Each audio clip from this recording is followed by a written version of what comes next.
A decade from now, when school children across Southeast Asia open their textbooks, they'll find a chapter that doesn't exist yet. A chapter about ancient Filipino merchants who reached the Roman world. And you'll wish you'd learned this story sooner. Let's start with gold. Not metaphorical gold. Real, physical 21-karat gold. A small piece of jewelry pulled from the muddy banks of the Lumbang River in Lumban, Laguna, a region most people associate with hot springs and embroidery, not ancient international commerce, precisely commerce. This artifact changed everything scholars thought they knew about pre-colonial Filipino civilization.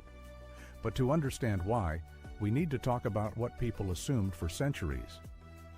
The dominant myth goes something like this.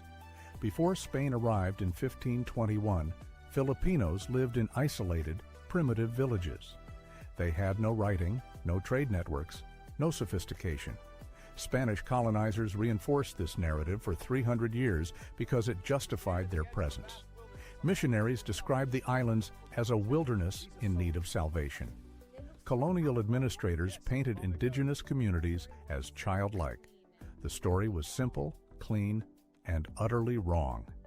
Now, did Spain literally try to destroy every artifact that contradicted this narrative?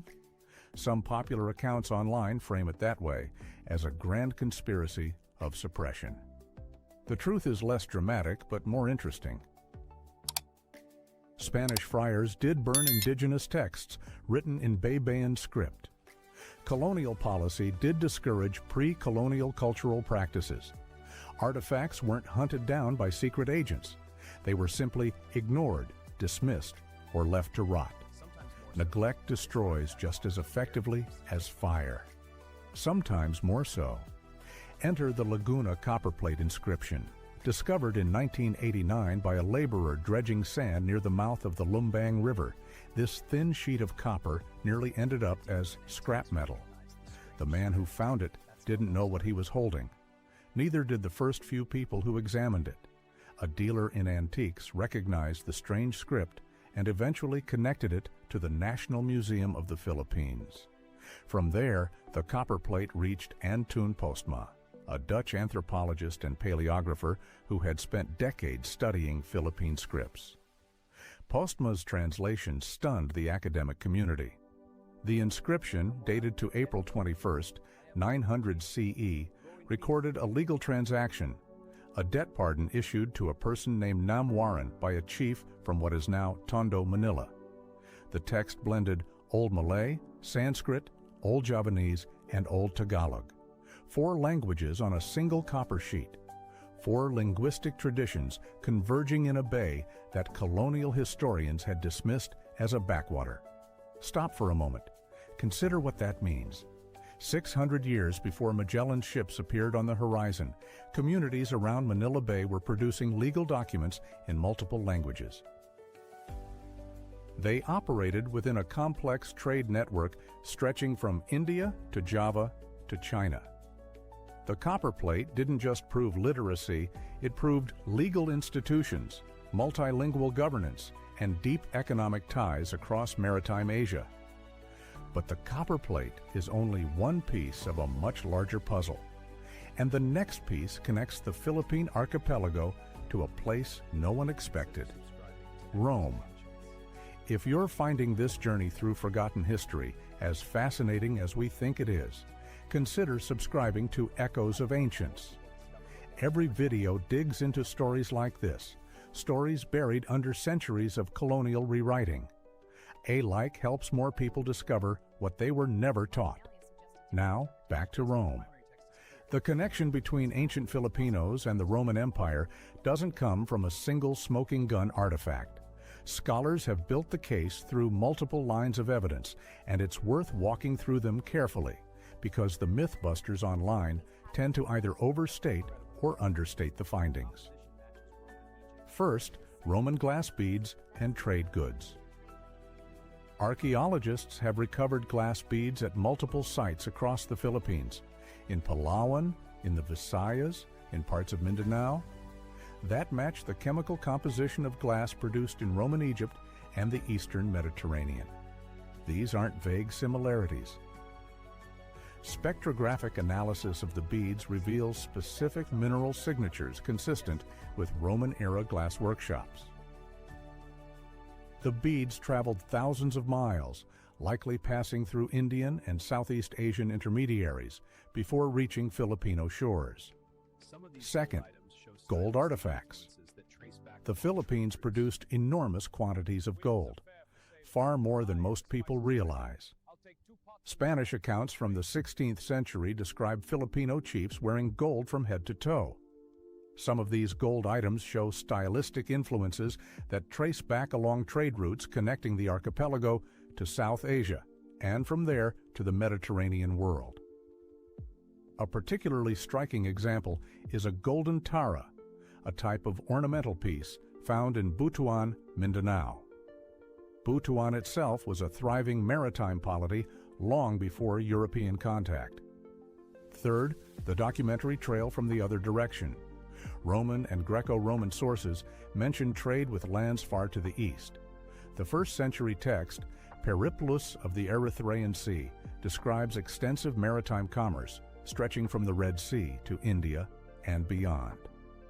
Ptolemy's Geography, written in the 2nd century, references a place called Chrysa, literally land of gold, located somewhere east of India. Many scholars identify Chrysa with parts of Southeast Asia. Some have specifically linked it to the Philippine archipelago, given the region's extraordinary gold deposits. Did Roman merchants personally sail to the Philippines? Almost certainly not. The connection was indirect, mediated through Indian, Malay, and Javanese traders who served as links in a vast commercial chain spanning the Indian Ocean and the South China Sea. Romans wanted spices, silk, gold, and exotic goods. Filipino communities produced gold and traded forest products like beeswax and resins. Intermediaries connected supply to demand across thousands of nautical miles. The myth some people push online, that Roman legionnaires walked the streets of Tondo, is fantasy, pure invention. The reality is more subtle and, frankly, more impressive.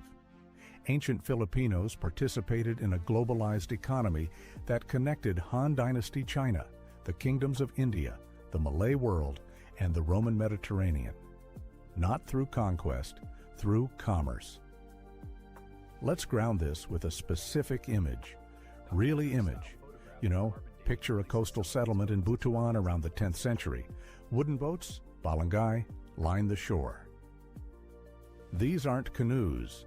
Archaeologists have excavated Balangay vessels measuring up to 15 meters long, built with sophisticated plank and peg construction. Carbon dating places some of these boats as early as the 4th century CE. Sailors from this settlement carried gold, beeswax, and hardwood to ports in Borneo, Sumatra, and the Malay Peninsula. In return, they brought back ceramics from China, textiles from India, and glass from workshops that traced their origins to the Roman Mediterranean. One detail about the Balangay deserves attention. The word barangay, the basic political unit of the Philippines to this day, derives from these boats. An entire system of governance grew from maritime culture. Sailing wasn't a sideline activity. Sailing defined identity. Why did this history disappear for so long? The temptation is to blame Spain entirely. That's too simple. Spanish colonization did massive damage to indigenous historical memory. The burning of texts, the suppression of baybayin, the replacement of local governance structures with colonial ones. These are documented facts, not conspiracy theories. Friars explicitly wrote about destroying pagan writings. The loss was catastrophic. But another factor was academic bias. For much of the 20th century, Western scholars studied Southeast Asian history through the lens of Indianization, the idea that civilization radiated outward from India and China into passive, receptive peripheral cultures. Filipino, Malay, and Indonesian societies were cast as receivers, never creators.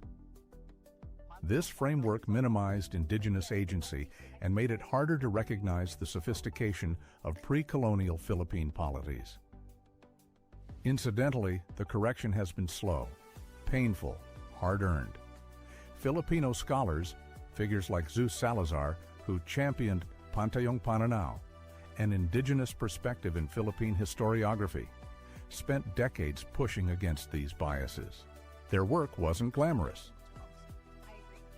No one made blockbuster documentaries about rereading cargo manifests and analyzing pottery shards. Progress came through tedious, meticulous archival work and archaeological excavation.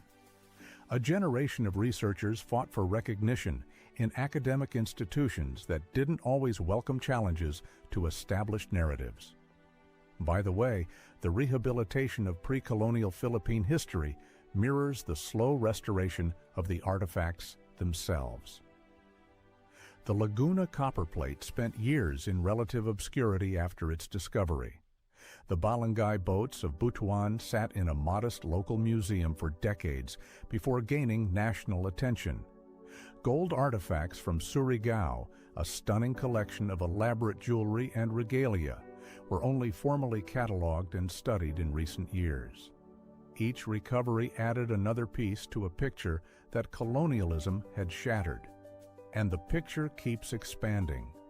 Recent underwater archaeological surveys in Philippine waters have revealed shipwreck sites containing trade goods from China, Thailand, Vietnam, and the broader Indian Ocean world. Each wreck is a frozen moment, a snapshot of commercial networks that thrived for centuries before European arrival. The volume of trade goods suggests not occasional contact, but sustained, systematic exchange. Here's a concrete example of how recent this rehabilitation is. The Philippine Gold Treasures of Forgotten Kingdoms exhibit at the Asia Society in New York opened in 2015. For many visitors, including Filipino Americans, it was the first time they'd seen evidence of pre-colonial Philippine goldworking traditions. The exhibit displayed over 100 gold objects, some dating back to the 10th century.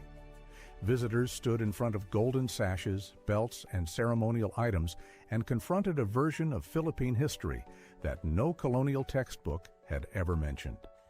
The emotional impact was enormous. People wept. People shared photographs on social media and tagged relatives back home. A diaspora community reconnected with a heritage that colonial education had stripped away. The exhibit didn't just display artifacts, it restored dignity. So where does the Roman connection fit within this larger story of rehabilitation? Carefully, responsibly.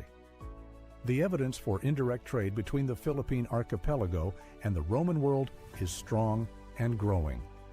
Glass bead analysis, trade route reconstruction, and textual references from Greco-Roman sources all point in the same direction. Ancient Filipino communities were active participants in a commercial web that stretched from the South China Sea to the Mediterranean. The intermediaries were many: Indian merchants, Malay sailors, Javanese traders, but the endpoints connected. Overstating the case helps no one. Claiming direct Roman-Filipino contact without evidence is just myth-making in reverse, replacing one fantasy with another. The strength of the real story doesn't need exaggeration. A network of indigenous maritime polities, producing gold and trading across oceans, maintaining legal systems and multilingual literacy centuries before European contact.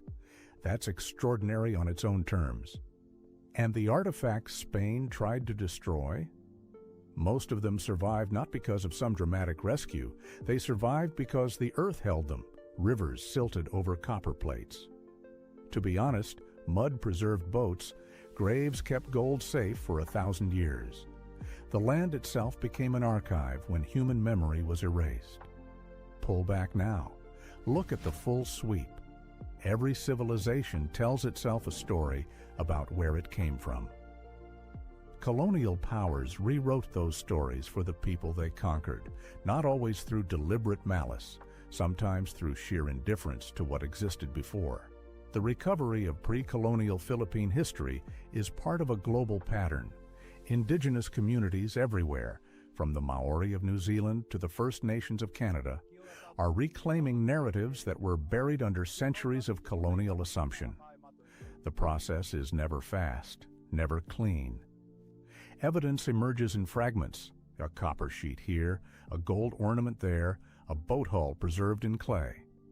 Each fragment demands years of study, peer review, and debate. Scholars disagree. Interpretations shift.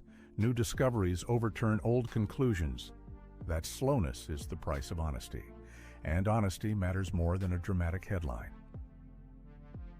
The ancient Filipinos who sailed Balangay boats across open ocean, who forged gold into intricate works of art, who participated in trade networks spanning half the globe. They don't need mythology. Their real story is powerful enough. A people connected to the wider world not through empire or conquest, but through skill, courage, and the ancient human impulse to trade, to travel, to reach beyond the horizon. Stop. The artifacts didn't need to be hidden to be forgotten. They just needed someone, centuries later, willing to dig.